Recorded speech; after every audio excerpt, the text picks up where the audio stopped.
It's hard to believe we started football back in, I guess it was maybe the last weekend in August, and we Page County football, Luray high school football, and we went right into basketball, and we usually had 2 games a week, and we rotated between Page County and the Luray girls and boys, and watched a lot of basketball, and this is the last game, and the last lady standing here on to Richmond to again put their name even deeper in the history books.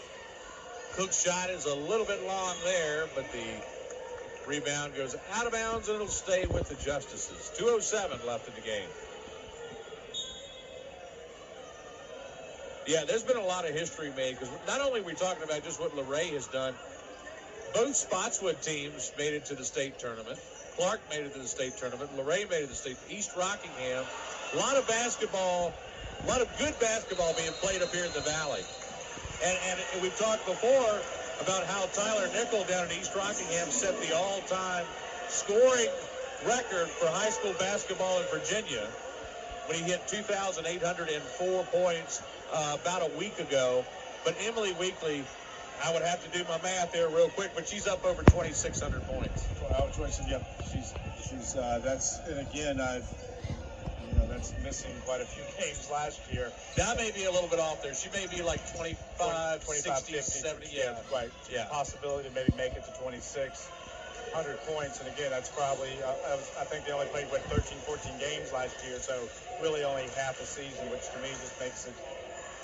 Oh, in and out there by Cook. It was a nice looking jump shot by Cook. And you can see the athleticism and the what the ODU coaches must see, and she's handled the ball quite a bit too, coming down the court. But wouldn't you like to have a team where these 2 ladies go on the court together? Yeah, yes. Shot is off by Weekly there. Stolen by McClung.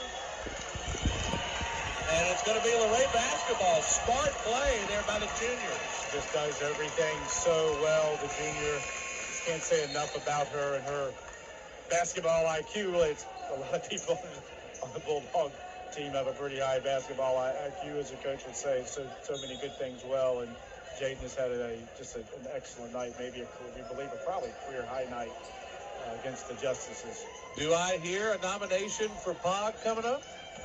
So definitely, I think with just probably 2 players that I would consider minutes ago. So this is it for the seniors. Crowd is on their feet. The final minute on their home court for Avery Alger, Lexi Vile, Emily Weekly on the court right now. The last time that they'll wear the maroon and white in a run that is going to wind up being 69-4 over 3 seasons as they're closing out the last 34 seconds. They're up by 18. And here they come out. And here comes Emily, and it's got to be an emotional. It's an emotional moment for me, and I just watched. So again, I think for Luray basketball, Luray girls basketball, the crowd chanting VCU. Crowd wanting VCU to get an at-large bid at least in the tournament. Yeah. That's what that's about. I'll disclose VCU alumni fan here. But yeah, VCU is where it all happens in the state tournament on Saturday. Maggie Foltz, a player of the future. She's going to be maybe the last one to touch this ball. And guess what, folks? The Luray Bulldogs are headed back to the state championship for a 3rd consecutive year. And this place is going to go crazy. Woo-hoo! Goodness, they have done it.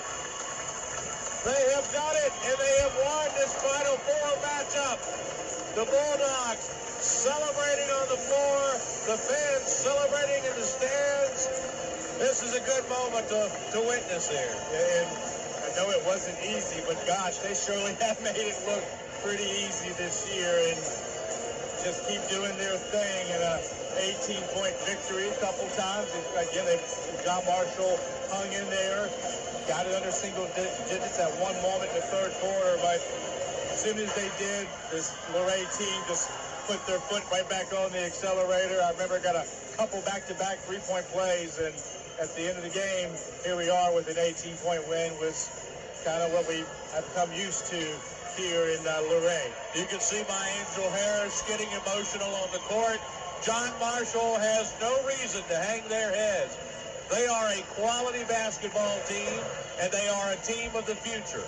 And they will be back in deep into these playoffs, I believe, again next year. But we're going to turn our focus to the Luray Bulldogs here in just a moment. We are going to take one last time out here, and we're going to bring it back and tell you who the Blue Ridge Bank player of the game is, and it may not be who you think. We'll be back in a moment with BB Sports right here on the NFHS Network. Whispering Pines Assisted Living is now accepting new admissions. Quality care at affordable rates, professionally trained staff, and veterans assistance. Whispering Pines Assisted Living on Leaksville Road in Luray, where home and heart meet. Learn more at valleycaremanagement.com. Do you need help managing your business? Look into Blue Ridge Bank's Business Services, where they can help with receivables, payables, and liquidity management. Or ask about SBA assistance. Blue Ridge Bank has government-backed financial solutions for your business. Check them out online at myvrb.com.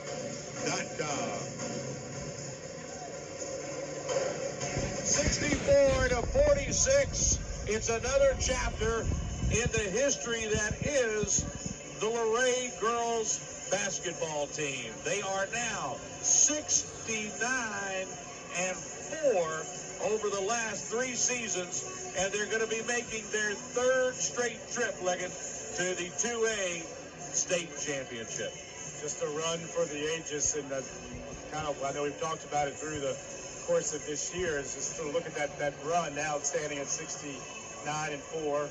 We hope it's 70-4 when it's all said and done, but that has to be a run for the Bull Run, maybe for the VHSL in general, of just a winning percentage. That is just something that is incredible. These core of 6 seniors, will just sound like a broken record, have just shown connectedness. I think one of the interviews I saw with Emily, I think it was Emily, talking about how a lot of these seniors, these 6 seniors that we've talked so much about, they've been playing since rec league.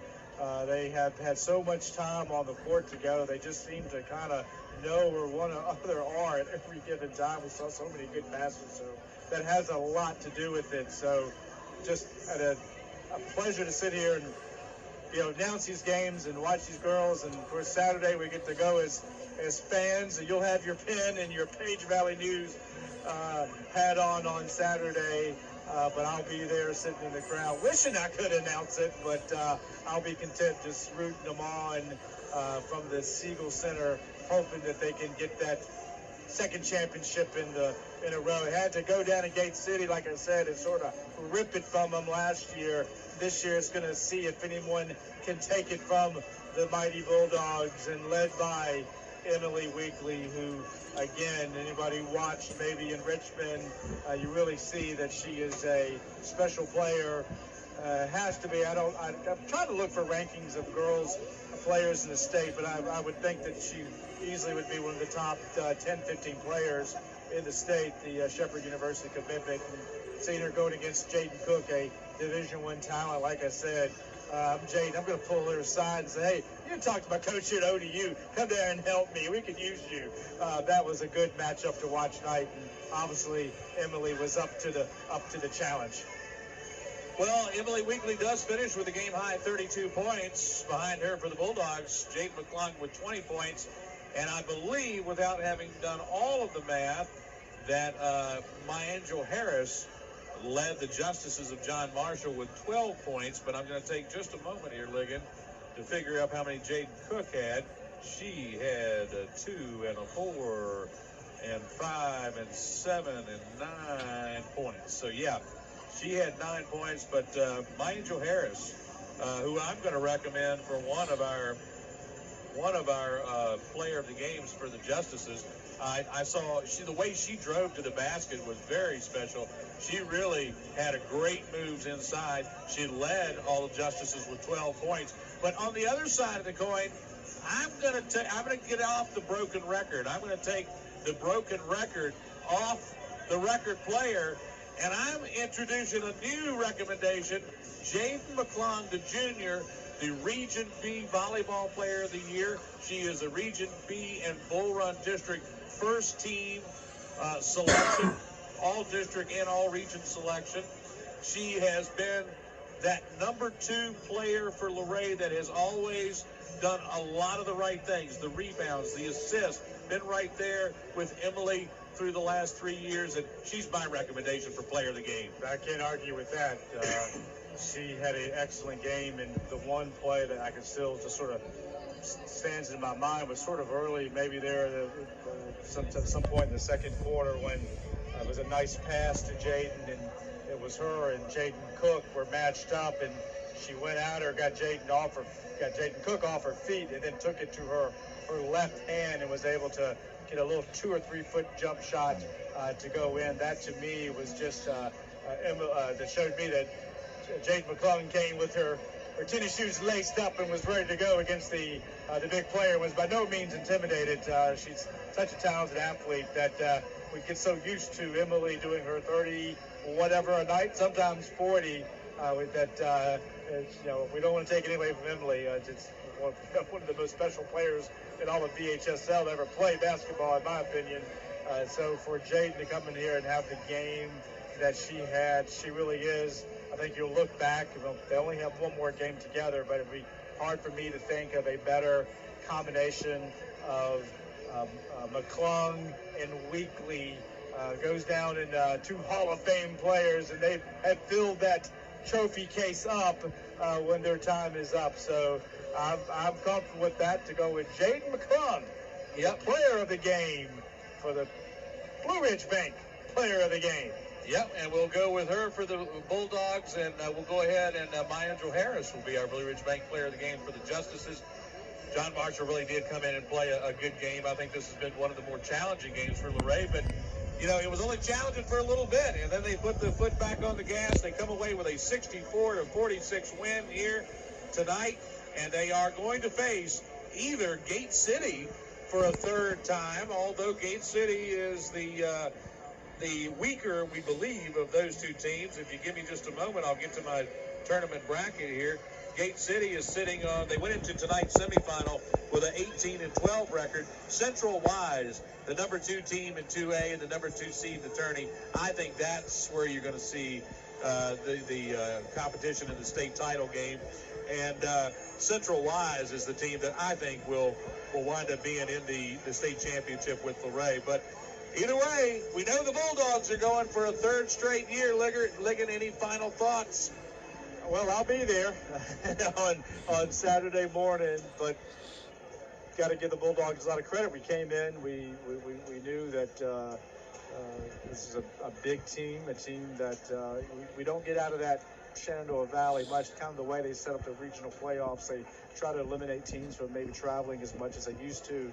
So we don't get to play a lot of teams maybe from outside of the Shenandoah Valley or just outside. So it's interesting these last 2 games to play Brunswick and to play John Marshall, teams that normally we don't see very often. So all in all, considering the intensity and everything, really handled it well. Had that one little run there in the 3rd quarter, but very calmly were able to extend that lead out, and then I believe won by 19. Is that correct?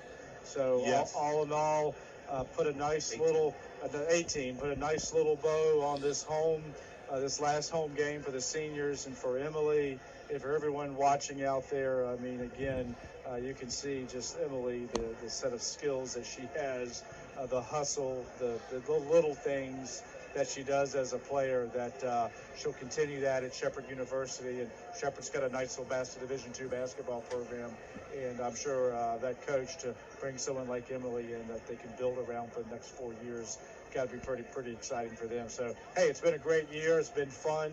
If we could do this all year long, I could do this for a job, I would. But we'll just step in here. We'll do it again. In the fall, we'll start with with football, and we'll lead right back into basketball. So looking forward to seeing the next edition of this Bulldog and Coach Lucas's team starting for that. Is that going to be 22-23 season? Wow. But let's go ahead and see if we can, the Bulldogs can pull off that back-to-back state championships, which, gosh, if the way they're playing, I just have a hard time believing even that powerful Wise and that far west is going to be any match for these Bulldogs.